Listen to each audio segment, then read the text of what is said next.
pertanyaan-pertanyaan yang telah diajukan oleh orang tua jangkau. Baik, kita masuk ke kategori yang keenam, potensi.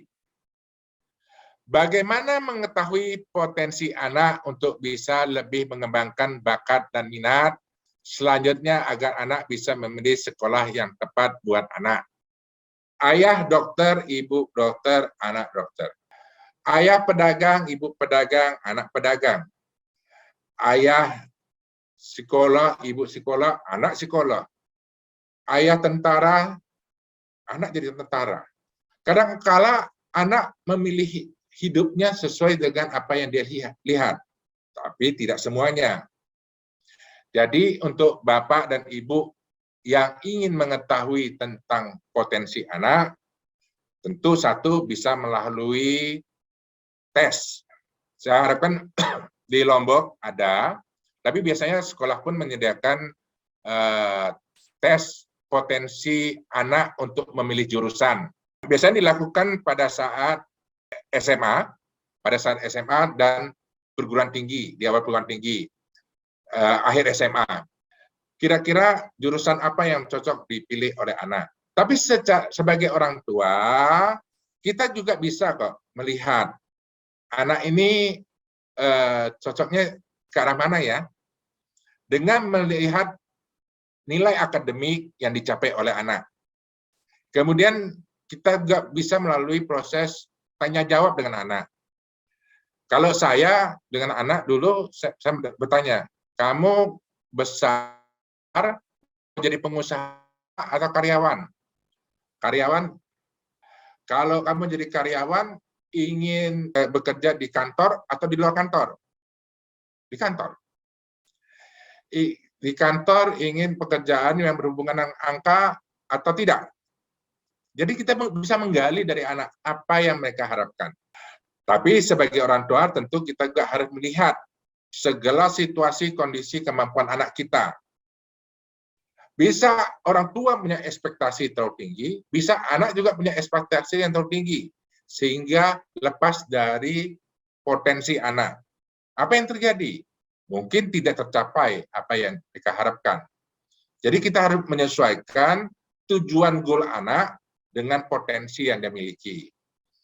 Bakat itu adalah sebuah talenta. Talenta yang diberikan oleh Allah atau Tuhan. Ada orang belajar gitar sekali sudah bagus. Ada yang butuh waktu berbulan-bulan, itu talenta yang dibawa semenjak lahir. Tapi ada yang namanya minat. Nah, inilah cerita minat ini. Ini peranan orang tua dan sekolah sejak usia dini. Kenapa tadi ada ayah tentara, anak tentara, ada ayah pedagang, anak pedagang, ada ibu pengusaha, anak jadi pengusaha, atau ibu dokter, anak jadi dokter? Kenapa? Karena sejak usia dini, lingkungannya sudah menciptakan hal tersebut. Orang tuanya sehari-hari berbicara di rumah tentang masalah kesehatan. Orang tuanya di rumah yang tentara bicara tentang kedisiplinan, hidup di tentara seperti apa. Demikian pula saya di rumah berbicara tentang dunia saya, tentang dunia sumber daya manusia. Maka waktu ke SMA, anak saya yang pertama ingin menjadi seorang ISR. Tapi sebagai orang tua, saya memberikan pandangan, karena saya melihat sebuah karakter yang berbeda dengan dunia ISR. Saya memberikan pandangan kepada dia, saya menjelaskan minatnya lebih ke arah mana, dan saya melihat anak pertama lebih ke arah marketing. Maka dia bekerja, akhirnya memilih jurusan dan bekerja di dunia e-commerce sebagai seorang marketing. Yang kedua berbeda, dia lebih menyukai angka. Maka majority yang diambil di universitas nanti, di SBM juga adalah di bagian finance. Jadi kembali ke pertanyaan yang menanyakan ini, jangan salah pilih jurusan. Kenali potensi. Potensi itu apa sih? Pengetahuan dan pengalaman anak, achievement anak, minat anak, kenali, tanya. gunakan ukuran-ukuran psikologi yang disediakan oleh pihak sekolah, atau kita datang ke sekolah nggak bisa, kita tes ini lebih berminat kemana. Nah, kalau seperti itu jauh lebih baik. Saya ingin bercerita sedikit. Kemarin ini, minggu lalu, anak saya yang paling besar, Michelle, itu mendapat tawaran kerja di salah satu perusahaan, tidak usah disebut namanya, dengan gaji 2 kali lipat dari apa yang dia terima hari ini. Tentu kalau sekedar kita melihat angka, hanya sekedar kita hidup dari uang, wah menarik sekali, 2 kali lipat. Dengan satu harapan, tahun depan jabatannya langsung sudah naik dari seorang staf menjadi supervisor. Godaannya sangat besar. Tapi dari awal saya mengatakan jawaban tidak. Tentu dia bertanya, kenapa tidak? 2 kali lipat loh uang ini. Dengan kondisi COVID lagi. Saya mengatakan bidang yang akan dia tekuni tidak sesuai dengan nilai-nilai yang dia miliki. Belief yang dia miliki. Keyakinan dia sejak lahir.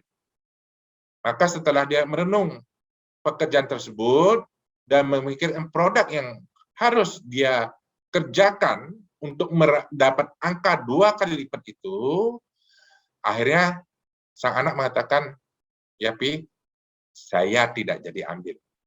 Saya tetap bekerja di perusahaan saat ini, di perusahaan e-commerce saat ini. Jadi kita sebagai orang tua, sampai anak kita menjelang dewasa pun harus memberikan pandangan agar anak tidak terjerumus dengan godaan yang sifatnya finansial dan lain sebagainya. Nah, inilah peran orang tua, tidak berhenti sampai kapanpun, sampai mereka dewasa sekalipun. Semoga Bapak atau Ibu yang bertanya tentang masalah ini bisa mengarahkan anaknya, bisa menemukan potensi anaknya untuk memilih jurusan yang sesuai dengan kemampuan dan kondisi anak. Kita jangan memaksa anak untuk sama dengan orang lain. Setiap anak berbeda.